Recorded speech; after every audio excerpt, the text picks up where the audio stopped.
we partner with agents that take this serious and treat it as a business. So the agents in our team coming in, they're full-time agents. This is their only thing. This is their one thing. They're not looking at this as a job. They are coming into this as a career, and they're committed to building a career. And, we're really clear on what it takes to build a career, and the hours, and the being here every day, and the prospecting, and the managing a database, and working leads, and following up with people, and creating past clients, and creating a world-class experience. So, that is the expectation of who we are and how we roll and what we do. And we hire to that, and we coach to that, and we train to that. The average agent, I think, in real estate overall sells 6 to 7 homes a year. Our average agent sells about 30 homes a year. Our top agent sold over 100 homes last year. Sit back and turn it up, like here we go. Calling all my friends for us. Revving up the engines. We ain't going nowhere slower. Fast cars and wild hearts, a better life. Heading to the top, you'll see us. Trying to be the best, no secret. A few years ago, when you were like, yeah, it doesn't. We're making our business market proof. Just like what we do with leads, what we do with advertising, marketing, all that kind of stuff, making our business market proof. I think we've seen that. Sure. It doesn't matter what the market does. We can just keep doing it. There's still opportunity. So.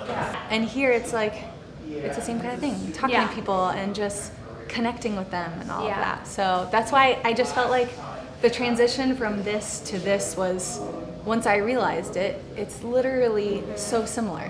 So when you work with a team, you really have support behind you. So with, again, realtors, if they are tied up in doing paperwork, if they're tied up in deadlines and stuff in the transaction, then they can't do what they are made to do, which is number one, get you into a house as soon as possible, as soon as it comes on the market. Because in this market right now, if you're not getting into that house that day, you're missing it. But also, it helps us focus on the client. It helps us make sure that we can negotiate to the best of our ability with them and that they are feeling like they are well taken care of. When it comes to our team, we are focused on our daily habits, coming into the office, prospecting daily, making those outbound calls, connecting with our clients on a, not a weekly or a monthly, just really everyday check-ins. Jeff is one of my accountability partners because he's the director of growth, and so we meet weekly to make sure that I'm hitting just those weekly and daily habits. We typically do 3 goals for the quarter, usually 2 business, 1 personal, and it's whatever the goal is, and then 4 or 5 daily or weekly habits that you're committed to doing each and every day or week to make sure that you accomplish that goal. And then throughout that quarter, we're checking in. Where are you at? We're 4 weeks into the quarter. We're 6 weeks into the quarter. We're 8 weeks into the quarter. Where are you at with your goals? Are you committed? If you're not, what do we need to do to recalibrate so that you are committed? Well, naturally you want to change the status from attempted to contacted. Yep. That stops the automated plan. Right. So at that point you take over manually, set your own reminder, follow up with them accordingly based on the lead situation. Do you hit edit or do you put a new reminder? You create a new one. Oh shit. You create a new one in that. See, I've done both ways. I wasn't sure which way. Okay, so now. What you might even do on that is, let's say. Let me see if I can find. It was somebody. Yeah. Let's say that you, you've had 4 or 5 reminders that are in your reminders that have been completed already as a part of the automation. You can delete those. Oh, okay. So then you only have 1 in there now.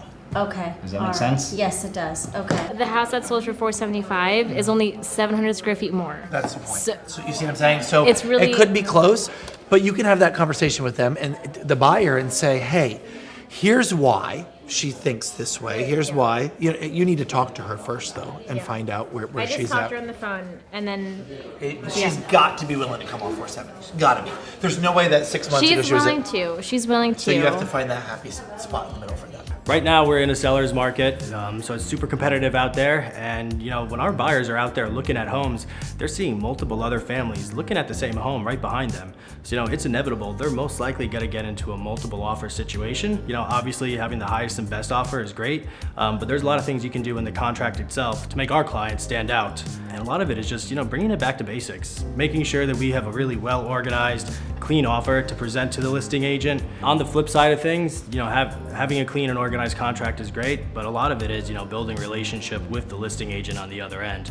People want to sell to people. It's a big transaction. It could be an emotional transaction, and you might want to sell your house to the next nice family who's gonna love it just as much as you and your family did. Yeah, I'll do my best. All right.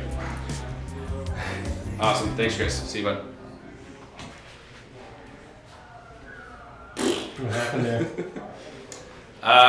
Buyer wants $15,000 for stuff that's probably worth more like $8,000. It's just crazy, man. It's just yeah. We deal in a business that it's emotions. It's you got to make decisions on a split second, and so maybe somebody likes to negotiate more than somebody else, but they don't know what it feels like day to day and what a realistic ask really is. Which this one is probably not. So They dedicate themselves. They sacrifice the time away from their friends and family. They're committed to their craft. They grow every day. They get better. They talk to clients. They improve their skill set. There's been scenarios where our agents are in and there's 50 offers, right? And our agents are winning these scenarios many times, but it's because they're very intentional about the way that they write contracts, and they write clean contracts, and they're communicating with the agent on the other side. They're finding out what's important to the seller. They are handling every piece of the transaction as a professional, from the way that they write offers to the way that they submit offers to the email that they're sending when they're introducing themselves to the other agent, to the follow-up. We want to make this as stress-free for you as possible, and I think people really feel that when they work with us. On top of that, just the support that they get from our transaction coordinators, from our chief happiness officer after closing, they really feel the love from us, and they feel that we are genuine and they genuinely want to help the client.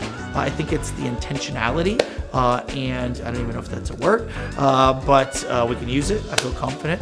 And we as a team are very, very, very intentional about ingraining those things and teaching those things and coaching those things week after week after week after week.